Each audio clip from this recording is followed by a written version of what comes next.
Standout feature ఇందులో నాకేంటంటే music. It is just screaming out అన్నట్టు. సూపర్.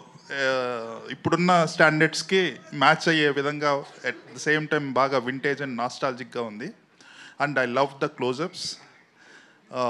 ఇప్పుడు చూసినా కూడా నాకు వెరీ రిలవెంట్ అండ్ వెరీ ఎంగేజింగ్గా ఉంది. That is I mean. Okay, thank you.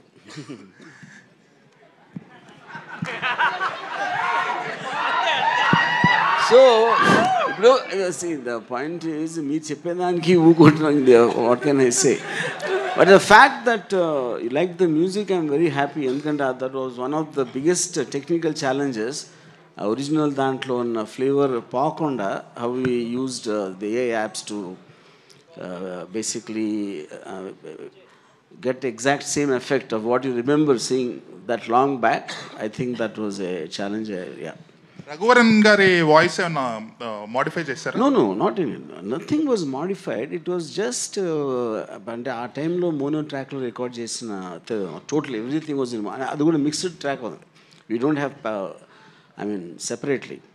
Varma గారు అంటే హియర్ ఎక్కడ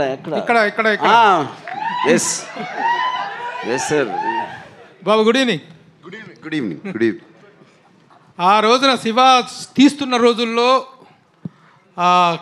కీస్ హై స్కూల్లో అనుకుంటా మీరు చేస్తున్న రోజుల్లో మీ ఇంటర్వ్యూ కోసం పరుగులు పెట్టి వెనక తిరిగి ఇవ్వలేదు. ఇన్ని రోజుల తర్వాత శివ ప్రెస్ మీట్లో కలవటం చాలా హ్యాపీగా ఉంది. It is something a different experience all together after 36 years. ఇప్పుడు మా నాస్టాల్జియా పని మీరు మీ నాస్టాల్జియాకి వెళ్ళారు. yes, really nostalgical feeling. తర్వాత really as my colleague GV said, the quality is very much enhanced. The music really చాలా బాగుంది. కొత్తగా కుక్కల అరుపులు అక్కడ జాయిన్ చేసినట్టున్నారు. నువ్వు అన్నీ ఉన్నాయి. అయ్యో అప్పట్లో ఇంత ఇదిగా లేవు. అంటే అఫ్ కోర్స్ అట్మాస్ సౌండ్లో అంటే ఇప్పుడు మీకు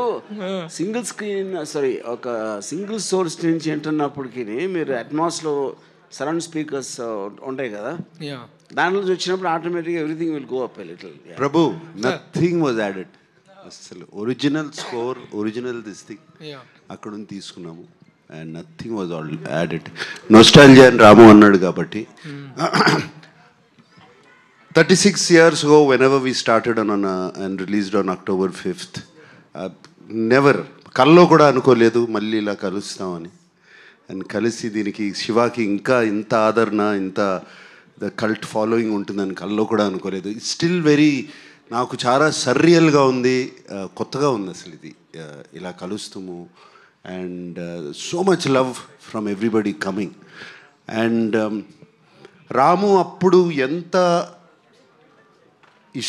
కష్టపడి సౌండ్ దగ్గర కూర్చుని అన్ని ఈవెన్ ఎఫెక్ట్స్ కానీ అది కానీ చేశాడు. సేమ్ ఇష్టంతో 6 నెలల నుంచి Ram Gopal Varma he has worked on this film. And మీకు ఇంత నచ్చింది, కుక్కల సౌండ్లు వినపడుతున్నాయని మీరన్నా కూడా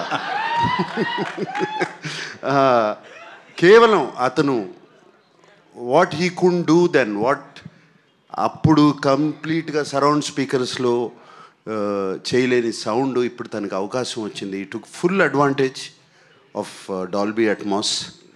అండ్ ఒక స్మాల్ ఎగ్జాంపుల్ చెప్తాను. See, at the time, నన్ను మాట్లాడిని రాము, ఫినిష్ చేసి మాట్లాడు.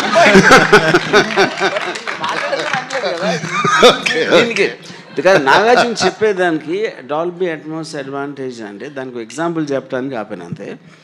సో ఇప్పుడు స్టడీ క్యామ్ షాట్ ఉంది, ఆవిడ అంత వెరీ టాక్డ్ అబౌట్. అలా కెమెరా వెళ్తూ ఉంటే ఒక చిన్న పాప అరిపి వినిపిస్తుంది, లేకపోతే అక్కడ కుక్కలు మొరుగుతున్నాయి, ఫుడ్ స్టెప్స్ ఇవన్నీ. సో ఆ టైంలో obviously I can't imagine point beyond sound ఎలా వస్తుందని. ఇప్పుడు now when that is translated Dolby Atmos, you almost feel you're going behind Nagarjuna, పరిగెడుతూ ఉంటే. ఎందుకంటే మీకు ఆ ఎఫెక్ట్లో ఆ ట్రావెల్ అవుతూ ఉంటే సరౌండ్ స్పీకర్ నుంచి దాని నుంచి. That is the main enhancement which is only possible because of the Atmos sound. And that again accompanying music was possible because of AI. ఇప్పుడు ఫ్లో తప్పింది నాది. ఎనీవే, సో రాము అంత ఇష్టపడి he did what he did. And అప్పుడు how much I was in gratitude to him, again I am now also in gratitude to Ram Gopal Verma. And also the 4K లోకి lot of people, చాలామంది 4K లోకి దొరకని prints అవి పట్టుకొచ్చి వాటిని మళ్ళీ డిజిటల్లోకి చేయడం చాలా ఇది. But Annapurna team, CV Rao, and I'm deeply gratitude to them. చాలా చాలా బాగా చేశారు. అండ్ మీరు ఎలా షాక్ అయ్యారో, ఆర్ ఎలా షాక్ కాదు, ఎలా ఇంప్రెస్ అయ్యారో మొన్న చూసి సినిమా. నేను కూడా జస్ట్ 3-4 days బ్యాక్ ఫుల్ త్రోలో సినిమా చూశాను. ఐ వాజ్ కంప్లీట్లీ ఏదో కొత్త సినిమా చూస్తున్నట్టు అనిపించింది. అండ్